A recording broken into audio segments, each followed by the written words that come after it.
Alright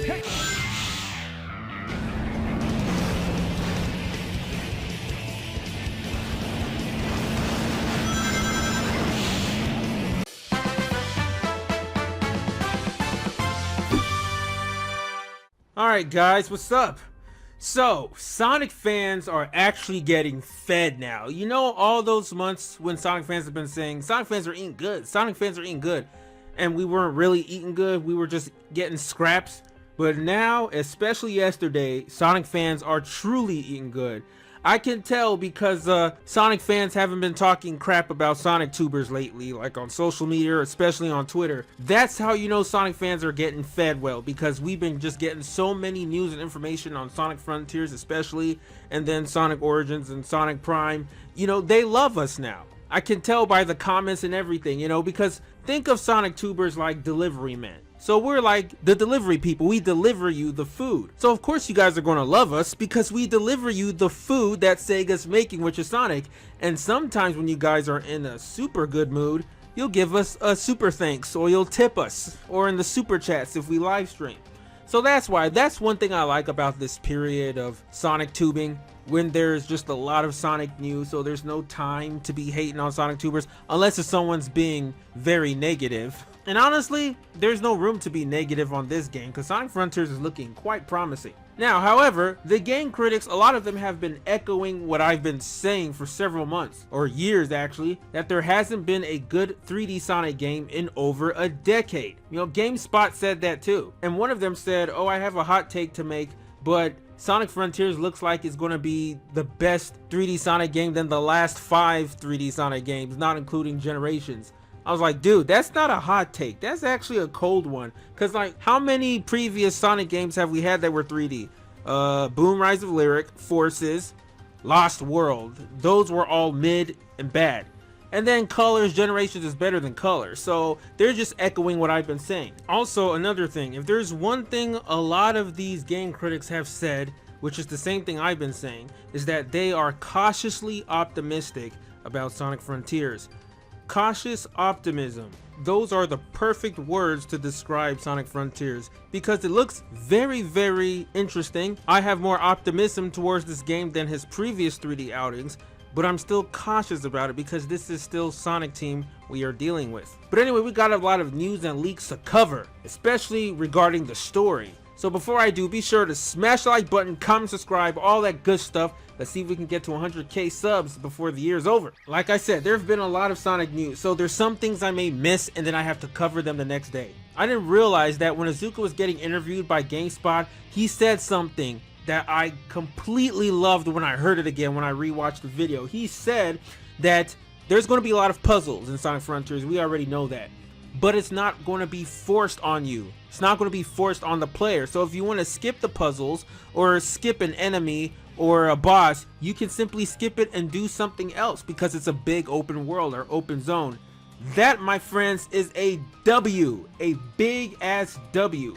Because if there's the main thing that I have hated in 3D Sonic games since the Dark Age, and it's the main reason why I've never completed Sonic Unleashed, is that Sega likes to force things on you to pad out the game. That's the main reason why they force things on you, to lengthen and extend the game. Like Sonic Unleashed, you have to continue grinding, collecting Sun and Moon medals to progress. And collecting the medals is actually not that hard when you're in Werehog, especially when you're in the hub worlds. And since the levels are so slow paced. But for the daytime stages, collecting medals was such a chore and a pain in the ass because the whole level design is to go fast. You know, to boost go fast platform, and then you have to stop, backtrack, look for medals. It just work against the gameplay. And then there's all these other side missions you have to do in order to progress. I hated that. You know, there's a lot of Sonic games that did that, which is one thing the meta era kind of changed. Generations, there was hardly any padding in Generations, except like every time you beat an era, like Classic Era, Dreamcast Era, Modern Era, you have to play 3 missions, collect 3 boss gates, and open a door. And there was like 90 missions, so you had many different missions to choose from. That was minor padding, is regular padding a game needs, so you don't beat it in less than an hour. So that was good. And then, you know, Colors was very short and all that, but just a lot of 3D Sonic games had padding. Either they had terrible padding, or it was just completely mindlessly short, like Forces and Automated. There was really no in between. Or remember games like Sonic Boom, Shattered Crystal? You had to collect all these collectibles before you progressed. Like the makers on it, even though that was a 2D game, they were trying to encourage exploration, which I love exploration Sonic games. But they did it the wrong way. They forced exploration on you. You had to look for those maps and those collectibles before you couldn't even progress to the next level. I hated it. I had to look for a lot of tutorials on YouTube. They finally got it right on Sonic Boom, Fire and Ice. But then collecting the collectibles was useless. It didn't really do anything except maybe change the aesthetic of Amy's hammer and stuff. Sega never got all that right. They never understood the collectibles in Sonic games. Only rare games like Sonic Generations got it right, where collecting red rings you got to unlock a lot of abilities, customizable abilities with Sonic. It also unlocked a lot of music and art. So I hope they do a lot of that in Frontiers, but I'm glad to hear that puzzles and bosses are not forced on you. So that got me thinking. When Iizuka said that the open world gameplay in Sonic Frontiers is not like your stereotypical or your typical open world game, in that it's more of an open zone, and the more I heard him talk about it and explain it, how it's like it's this big zone and you unlock things, that reminded me a lot of the open sandbox 3D Mario games like Mario 64. You know, like Mario be plopped on like the first level, Babam Battlefield. I think that's the first level of Mario 64. There's like 6 or 7 stars there. Every time you get a star, you're done with that level, and then you go back to that place, you collect another star. But better yet, this reminds me of Super Mario Odyssey, because Odyssey was basically Mario 64 on crack. And like there's several different levels in it. You collect one moon, then the other level appears, and then you do that level. You beat that level, then a boss comes, you beat that boss, another comes. But you could actually skip it and get another moon medal. It doesn't matter which order you play that. And I hope that is the way Sonic Frontiers plays, because I love that freedom. So if it has that open zone freedom, that would be incredible. So that's what I'm thinking, especially after hearing that there's going to be like 7 islands. So that's going to be like 7 zones, but 7 huge open world zones. And there's going to be like, let's say there's like 10 different levels, 10 levels per island, right? You can call it like 10 acts in the zone, but it's going to be lengthy acts to collect collectibles. That's going to be awesome, and I'm betting that Frontiers is going to play like that. What do you guys think? Do you think that Frontiers is going to play like Odyssey? We'll see. Also, Cyberspace levels will finally be revealed to the public on June 29th. That's when the embargo will finally lift, so we can finally see what these Cyberspace levels look like. And I'm looking forward to see Sonic Generations 2. What do you guys think? But here's something I've been wondering. June 29th, I think, is also the same day we're going to get a Nintendo Direct, because we haven't gotten a Nintendo Direct yet. And this is June, which is usually E3 month, right? So we're going to get a Nintendo Direct. It's going to come on June 29th. And I'm pretty sure they're going to announce things there like the second wave of the Booster Course DLC of Mario Kart 8. And I'm pretty sure that's going to release in like July. But I'm pretty sure they're also going to announce Sonic Frontiers, because up until now, we haven't heard anything about Sonic Frontiers being available on the Nintendo Switch. We already know it's going to be ported there. But a lot of people are speculating that it's not going to be customized for the Switch, so Switch users are going to have to play Sonic Frontiers on cloud. And after seeing the graphics and the frame rate, I don't think the Switch can handle that, unless if it seriously gets customized and downgraded, you know, in a way that works and doesn't look bad for the Switch. And honestly, Sega most likely won't do that, and I don't think they should. They shouldn't waste their resources on trying to optimize a Switch port. Instead, they should spend all that time and focusing on polishing the main game of Sonic Frontiers. I don't mind buying a PS5 to play Sonic Frontiers. Matter of fact, I am planning on getting a PlayStation 5 towards the holidays. I'm starting to think Sonic Frontiers is going to be playable only on cloud on the Switch. So I know that might upset people, but we're going to get a Switch 2 sometime in the end of next year. I'm pretty sure the Nintendo Switch is on its final years of life. It's had a good run. So next year will make it like, what, 6 years it's been going on? So I think we're going to get a new Switch either by the end of next year or 2024. Now, another thing that I heard that sounds really great is that you get to customize Sonic movements in Sonic Frontiers. I played the high speed mode, which is way more classic Sonic. And then when I ended up having to shift over to your demo station. I got to play some of the action mode, and they were a lot different than I expected them to be. You can switch back and forth, which I think is a cool function. But on top of that, we've been talking a lot about this needing to just feel right in order to scratch the itch that I'm looking for a 3D Sonic game. And I was shocked to go into the options and see as many sliders as there are for being able to change your acceleration, your stop speed, your drift, your all this stuff to make it feel how you want it to. So I think they understand what they need to accomplish with this from a momentum point of view for the open world stuff in particular, right? So that is great to hear. So like, you know how you can customize the spin dash with the boost and vice versa? I heard that you can also customize momentum. So for experienced players, they can play Sonic faster, and for inexperienced players, they can play Sonic slower.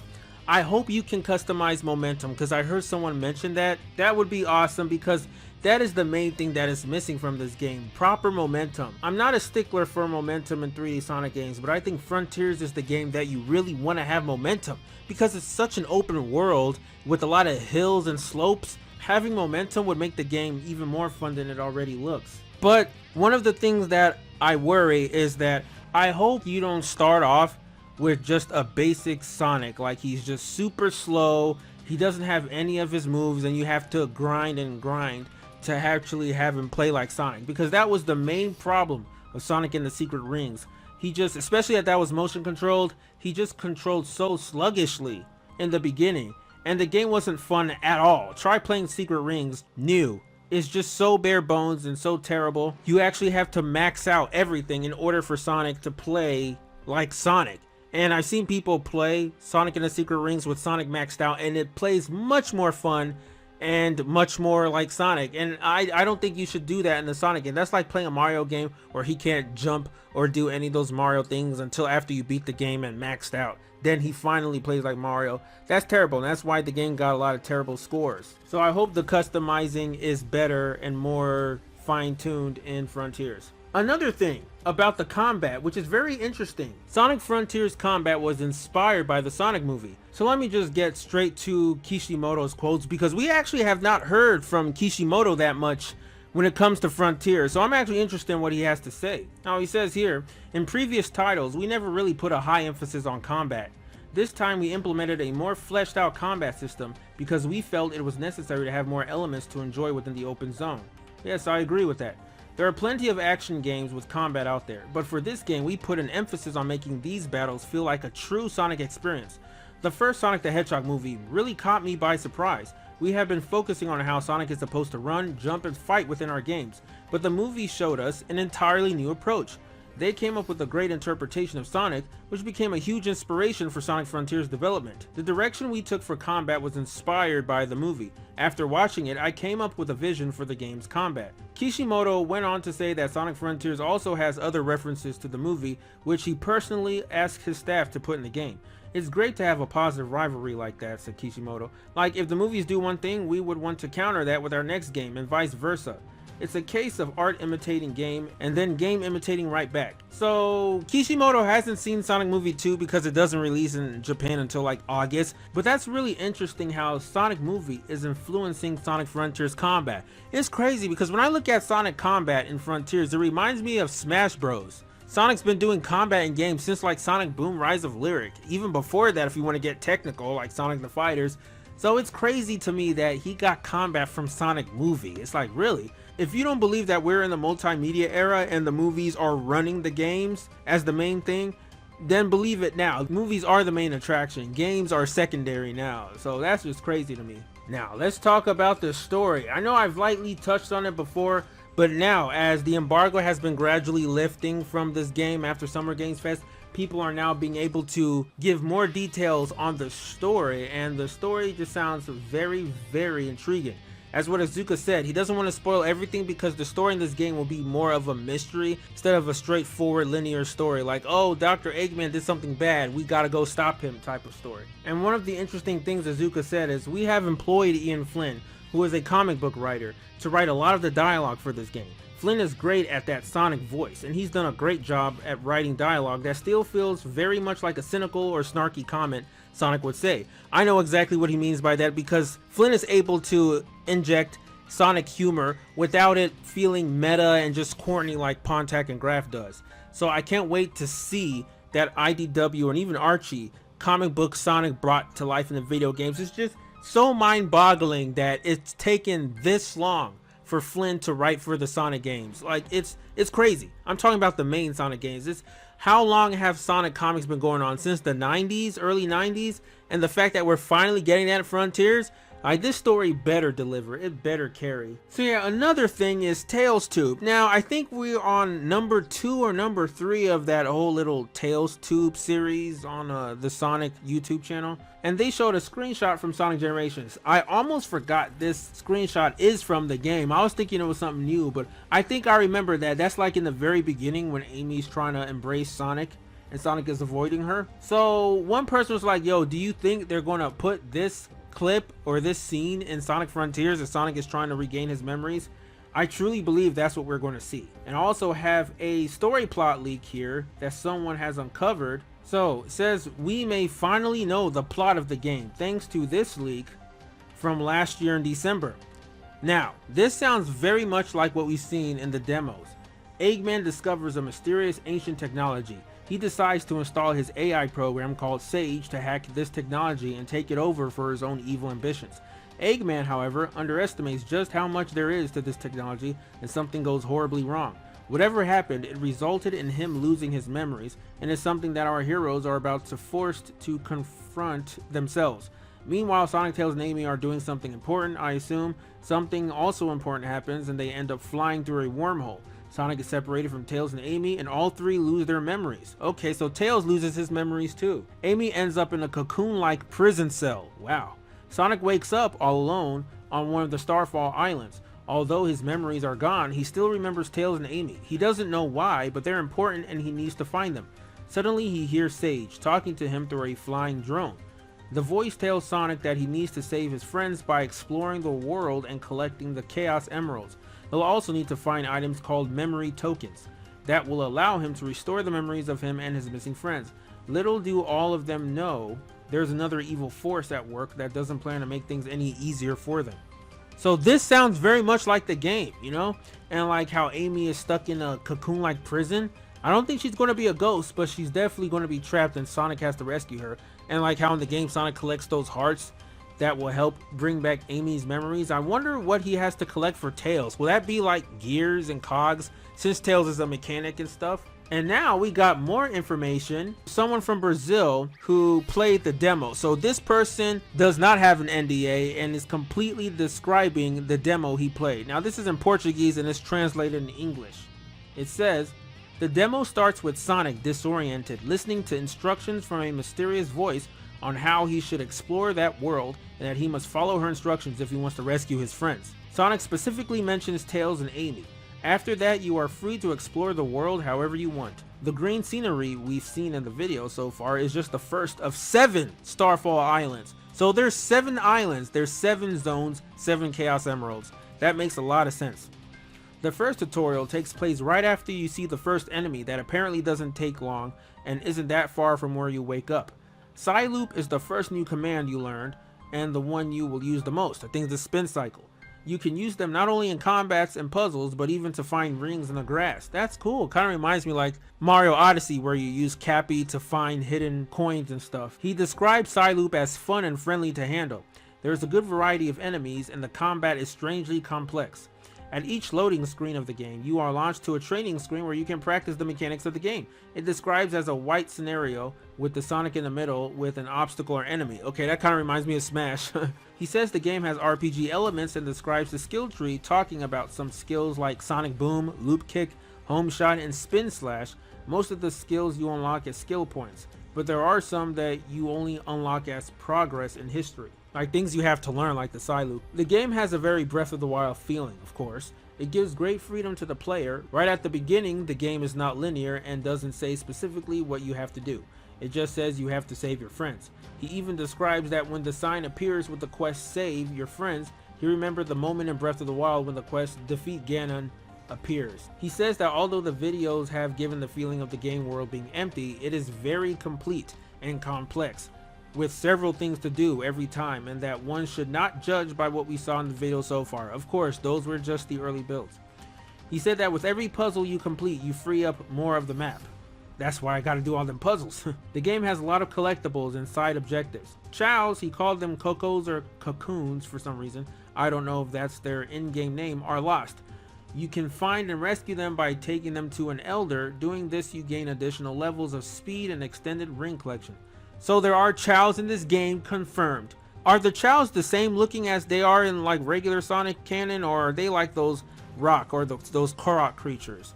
I don't know. Maybe they're the stones, or maybe the Chao look different in every island you go to. There are seeds that you can find in the scenario that trading with the hermit you can get boost for strength and defense. The 4 icons to the left of the HUD that we saw are the main attributes of the game, showing your level, which so far the maximum level is 50. Okay, so 50 is the highest level in Sonic Frontiers, so that's where you max out. There are mini games, but he didn't play any. He described some of the bosses in the demo. There's at least 3. He mentioned the portal gears and specific keys, but then he says oops and says he can't mention what they are for now, but from what you've hinted, it's something related to Chaos Emeralds. The giant 3-armed beast is called Asura. Yeah, that's what I heard. The music that plays in the fights is not that calm music from the videos. It's an exciting song, and he even says that he got excited about the fight because of the music. Alright, let's hope the music isn't repetitive like the brawl music in Sonic Unleashed, because that got really annoying.